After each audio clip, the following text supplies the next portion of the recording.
Hello everyone, কেমন আছেন সবাই? আশা করি খুব ভালো আছেন। আমরাও ভালো আছি। আমার নতুন একটা ব্লগে আপনাদের অনেক অনেক স্বাগত জানাই।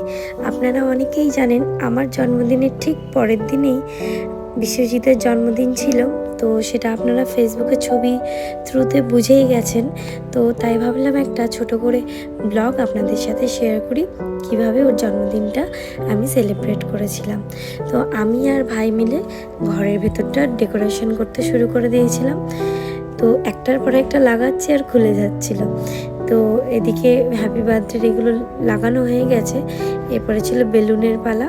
বেলুনগুলো ফোলাতে দিয়েছি, ভাই ফোলাচ্ছে, আমিও ফোলাচ্ছি, দুজন মিলে ফুলিয়ে বেলুনগুলো একটা একটা করে লাগিয়ে দিলাম। এইভাবে ডেকোরেশনটা করেছিলাম। তারপর মোটামুটি সবাই বন্ধুবান্ধবদের আসার কথা ছিল, তো তাদেরকে আগে খাইয়ে দিলাম, কারণ 12টার সময় কেকটা কাটবো। তো চলো দেখাই, বাকি ব্লগটা দেখতে থাকো।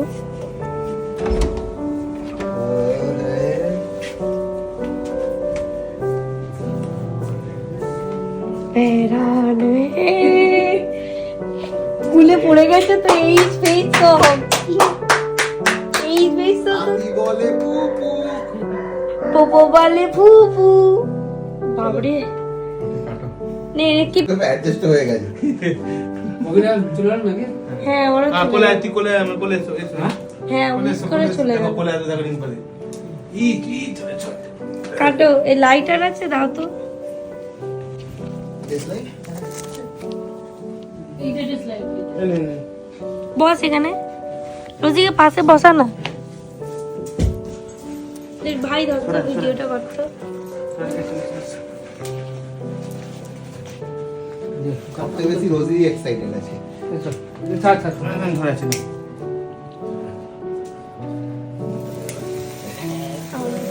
Happy birthday to.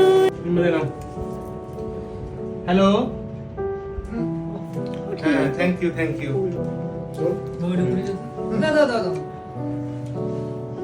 হ্যাঁ ন্যাপকিন পেপার নাই কো এখানে? ঠিক আছে। বাবা লে বাবা লে मैं छूना बाबा डागी छू। কেকটা পছন্দ হয়েছে তোর? এ কেক খা।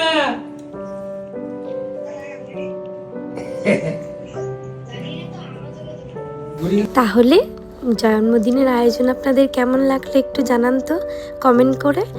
চলুন ব্লগটা এখানে শেষ করব। তার আগে আমরা না একটু বেরিয়েছিলাম পান খেতে, সেটার ভিডিওটা আপনাদের সাথে শেয়ার করলাম।